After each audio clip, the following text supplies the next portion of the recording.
Joan Pere Plaza, buena tarde. Hola, buenas tardes, Cesc. Fernando Lozano, buenas tardes. Buenas tardes, buena tarde. El tema de hoy, el ya conocido Plan Marshall 2.0. Esta semana quien hablaba de ello era la presidenta de la Comisión Europea, Ursula von der Leyen. Ella decía que el próximo periodo presupuestario previsto para 2021-2027 tiene que ser un nuevo Plan Marshall para la Unión Europea, Joan Pere. Sí, eso oíamos y leíamos estos últimos días. Pienso que por lo menos el primer susto, ¿no?, de los debates sobre los coronavirus, la financiación, los instrumentos financieros para salir de la crisis post-coronavirus, creo que hay un consenso sobre la necesidad de una apuesta firme para reactivar esta economía europea. Y ahí sí que la Comisión se siente como más cómoda, ¿no? Eso sí que forma parte de sus competencias inmediatas, mercado único y potenciar eso. Fernando. Bueno, yo con todos mis respetos hacia la presidenta de la Comisión, que se descolgó con esta idea en su discurso ante el Parlamento Europeo el pasado 16 de abril. Esto nosotros lo dijimos aquí en Antena. Es una cosa que yo anticipé como la opción más razonable, con el fin de empezar el programa de reconstrucción de la maltrecha economía europea. La verdad es que en ese sentido no hay nada nuevo bajo el sol. Lo dije en su momento y lo repito ahora. Esta es sin duda la opción más razonable. Si hay que pedir dinero, parece ser que lo que se propone es eso, pedir dinero. No se trata de que el dinero caiga del cielo, hay que acudir al mercado y pedir dinero prestado, pero ojo, ese dinero prestado lo va a recibir la Comisión Europea, lo va a gestionar la Comisión Europea, lo va a administrar la Comisión Europea y lo va a dedicar, lo va a destinar a aquellos estados, a aquellos países y a aquellos sectores que lo necesiten. Esta sí que es una buena idea, es una excelente idea y es un carro al que también se ha sumado hace poco nuestro presidente del gobierno, Pedro Sánchez, que como bien sabéis ha enviado un papel en este sentido, en esta dirección, a sus homólogos europeos. Y es uno de los puntos del día que se va a debatir en la próxima reunión del Consejo Europeo que tendrá lugar esta semana. Ya sabéis que el 23 de abril, el próximo jueves, si no me falla el calendario mental, va a tener lugar esa reunión del Consejo Europeo. Uno de los puntos a tratar será precisamente este. Nosotros lo vamos a explicar la semana que viene porque cuando esto se emita ya obviamente ya habrá sucedido, pero sí que es uno, como decías ahora Fernando, uno de los debates. Sin ser expertos en economía, ni quererlo, ni pretenderlo serlo, sí que se ve a simple vista que esto no va a ser fácil. Y si miramos la economía mundial, lo último que faltaba era que se desplomara el petróleo en Estados Unidos, Joan Pere. Sí, clarísimamente no va a ser fácil. Llevamos 60 años de integración europea donde, y lo decía también el presidente Macron en la entrevista que le hizo el Financial Times la semana pasada, donde ha habido un equilibrio, un balance entre lo político y el mercado. Y en esta segunda pata o primera pata de la integración europea, que ha sido el mercado, lo que se ha generado son enormes interdependencias. Las cadenas de valor son globales, muchas de ellas empiezan en China, pero otras muchas cadenas de valor tienen menos anillos y acaban en el mercado europeo. Yo creo que la Comisión Europea y los Estados miembros son muy conscientes de que es imprescindible volver a reactivar esas interdependencias económicas y volver a sustentar total o parcialmente, yo me atrevería a decir que parcialmente, el escenario post-coronavirus en este mercado que ya no es internacional, sino un mercado global, un mercado local, el mercado de la Unión Europea, desde Lisboa a Helsinki y desde Dublín a Nicosia. Si le ponemos números a este plan, se prevé un gasto de 1,28 billones de euros en 7 años. Esto significa el 1,11%, Fernando, del Producto Interior Bruto europeo. Así es, son más o menos unos 26.000 millones de euros al año. Multiplicado por los años que está señalado, más o menos saldrían 1,5 billones de euros. Lo que pasa es que el papel que nuestro presidente del gobierno ha remitido, ha enviado a sus homólogos europeos, contempla la posibilidad de que ese dinero se emplee, sobre todo, es la inversión a grosso modo, la inversión buena se realice en los 3 primeros años de ejercicio presupuestario, porque obviamente pues, durante esos 3 primeros años, después de que superemos la pandemia, se da por supuesto de que la economía europea pues, es donde o cuando más lo va a necesitar. Por lo tanto, serían 26.000 millones al año, por 6 años, o 7 más o menos, sería 1,5 billones. Y esto, ¿cómo? Porque volvemos a lo mismo. ¿De dónde va a salir este dinero, no? La fiesta, ¿quién la va a pagar? Bueno, pues aquí está el secreto, ¿no? O el quid de la cuestión. El secreto, el quid de la cuestión es que la deuda no la asumirían los estados, porque esta es una idea que, como ya sabemos, lo hemos comentado aquí en otras ocasiones, es una idea que han rechazado de plano tanto los Países Bajos como Alemania. Es decir, no estaríamos hablando de eurobonos o coronabonos, sino que estaríamos hablando de que la deuda la asumiera la propia Unión Europea a cargo de su presupuesto. Por lo tanto, nos vamos a encontrar con un presupuesto más nutrido desde el punto de vista financiero, es decir, un presupuesto mayor que se encargaría de gestionar la Comisión Europea, y ese plus de dinero la Comisión Europea lo tendría que buscar en el mercado exterior, es decir, tendría que comprar deuda. ¿Cómo se paga esta deuda? Pues los intereses de esta deuda, la propuesta es que los intereses que va a generar esa deuda más o menos serían en torno al 2,5% de la cantidad total que se solicitaría o se pediría.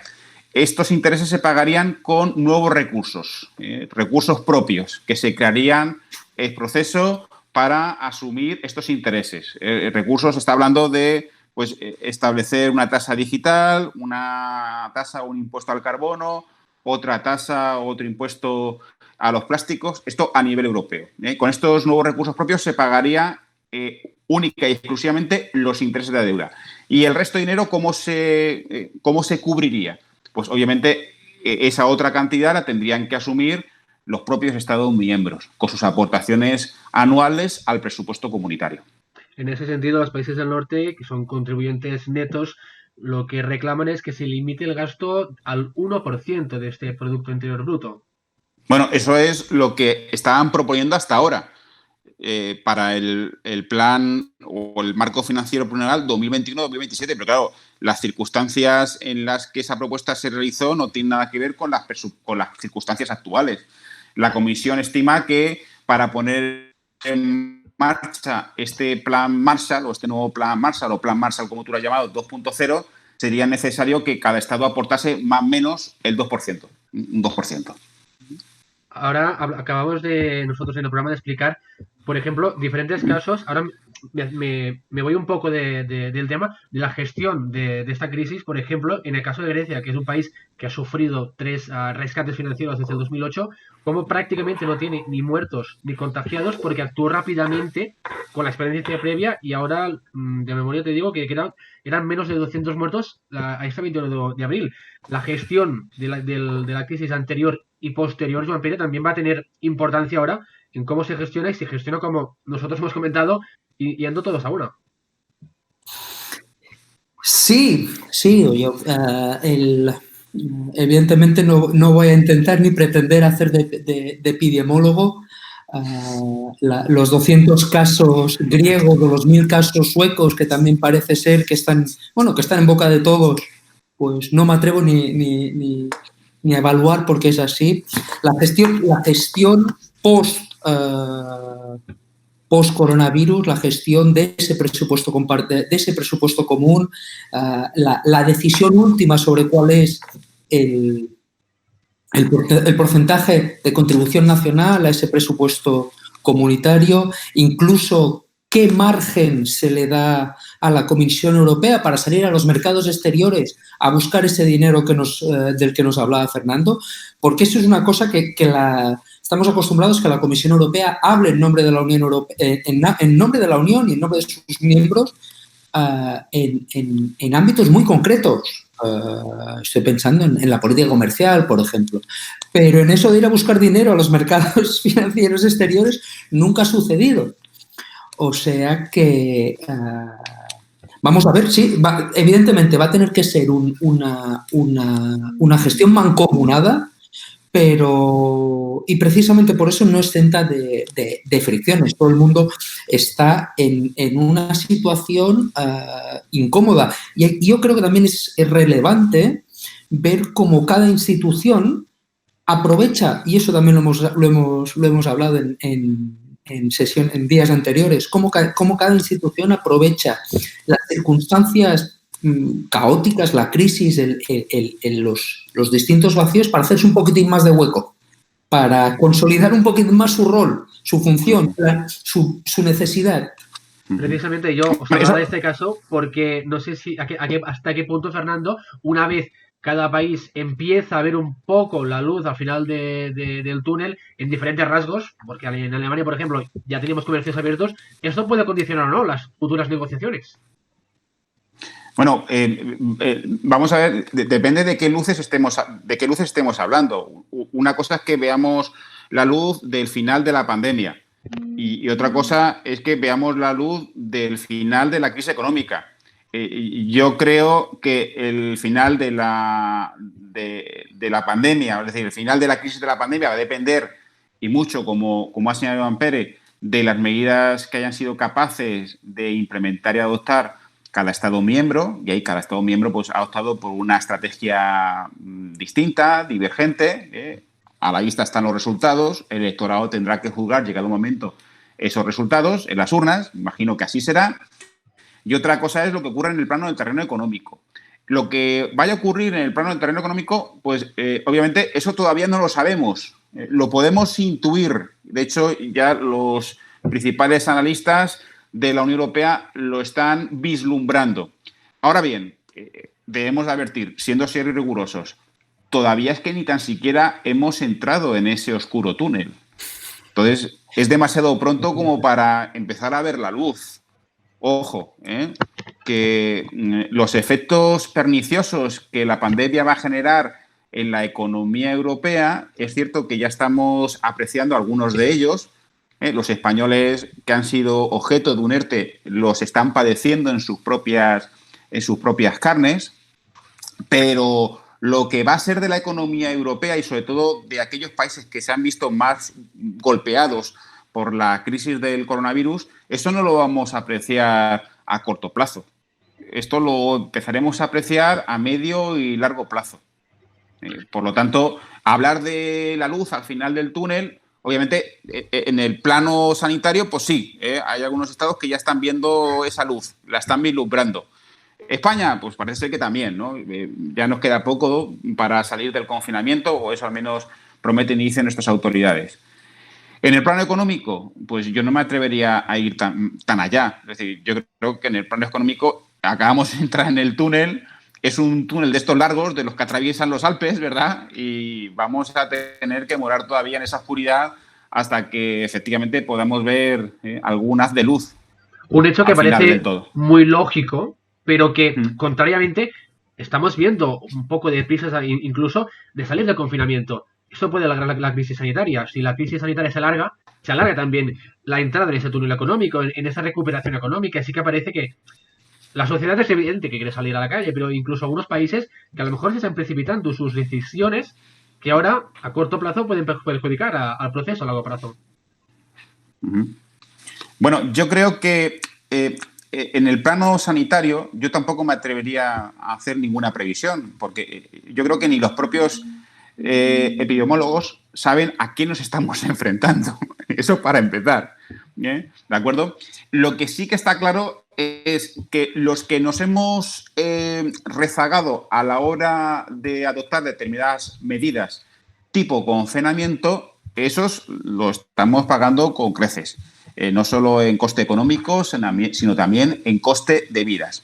Yo no sé a estas alturas, no me atrevo a lanzar conclusiones de este tipo, pero yo no sé si a estas alturas el mantener el confinamiento es razonable o adecuado para luchar contra la enfermedad.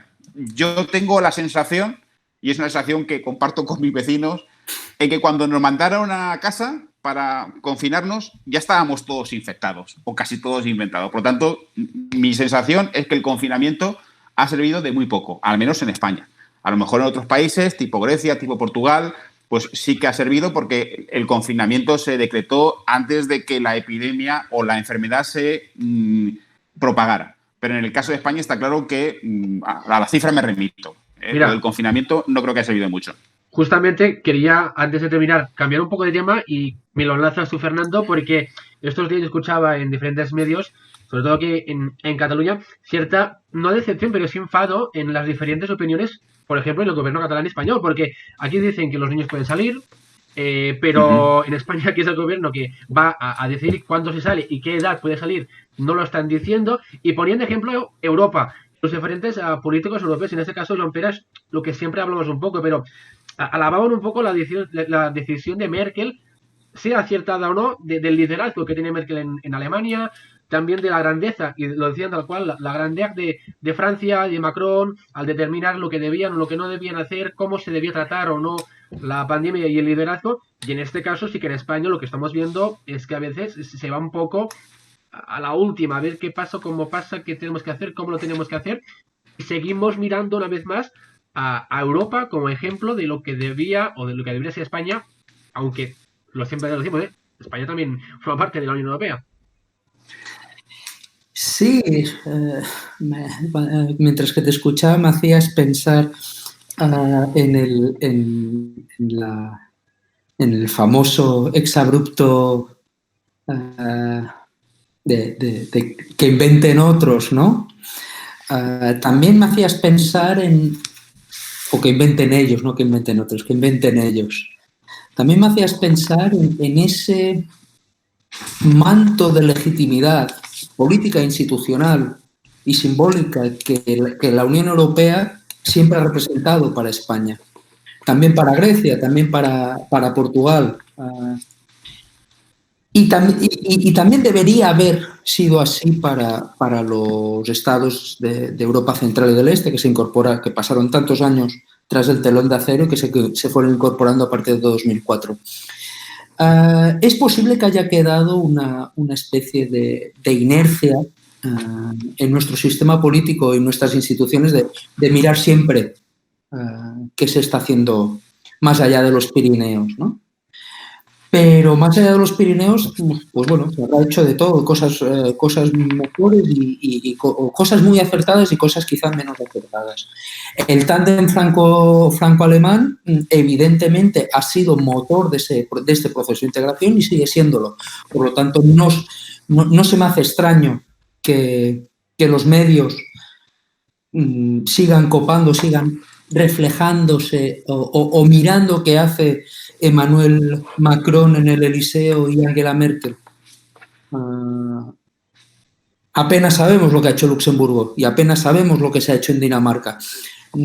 Ese liderazgo es un liderazgo fáctico, pragmático, pero también simbólico, y eso evidentemente se traduce en esa sensación o en esa percepción de la que nos hablabas. Estoy de acuerdo. Además, si me permites, Francesc, cuando hablamos de liderazgo en tiempos como los que estamos viviendo en la actualidad, tiempos difíciles, el liderazgo yo creo que no debemos aspirar a mucho, en el sentido de que el liderazgo se debería traducir al menos y como mínimo, y te diría incluso como máximo, en sentido común. ¿De acuerdo? Entonces, estamos presenciando con cierta perplejidad. Yo, por ejemplo, soy padre y hoy me he despertado con la noticia de que nuestras autoridades parece ser que efectivamente van a permitir que nuestros hijos salgan a la calle, ¿verdad? El día 27 de abril. ¿Pero para qué? Y es aquí donde empiezo a dudar del liderazgo, porque la medida que se va a adoptar yo entiendo que va en contra del sentido común. ¿Para qué? Para ir a los supermercados, es decir, nuestros hijos nos podrán acompañar a los supermercados. Yo he ido hoy al supermercado sin mi hija. Me he encontrado muchos jubilados comprando en el supermercado. Yo no sé hasta qué punto será conveniente que a partir del día 27 yo empiece a ir con mi hija a un supermercado, que es un lugar donde, por lo que he podido apreciar, hay muchos jubilados diariamente. Eso en primer lugar. En segundo lugar, fíjate que incluso podría hacer de esto una broma macabra, pero no voy a hacer.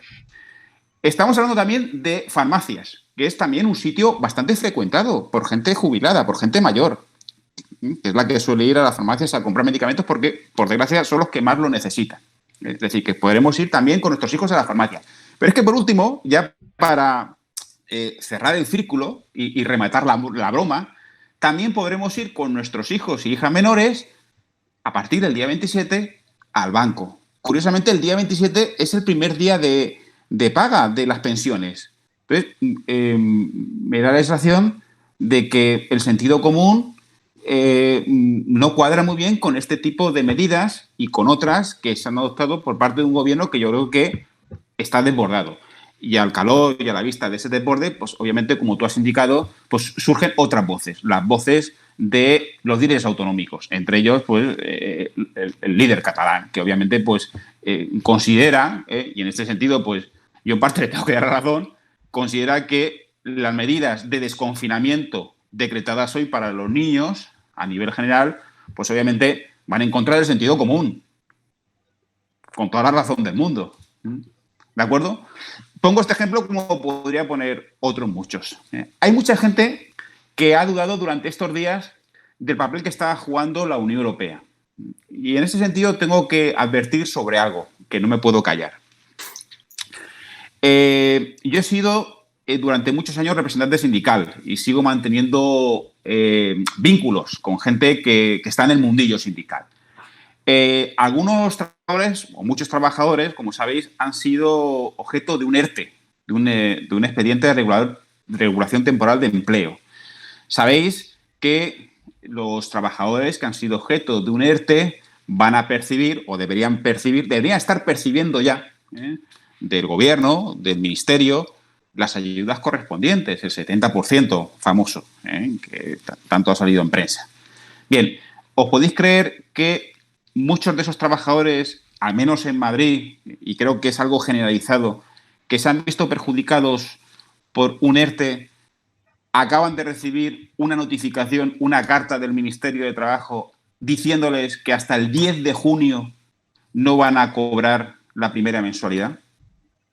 Curiosamente, el 10 de junio. Digo esto porque el 1 de junio Pedro Sánchez quiere que la Unión Europea active el primer plan económico del que hablamos la semana pasada, esos 540.000 millones, 100.000 millones de los cuales son los que se van a destinar al famoso plan de desempleo temporal, el famoso plan SURE.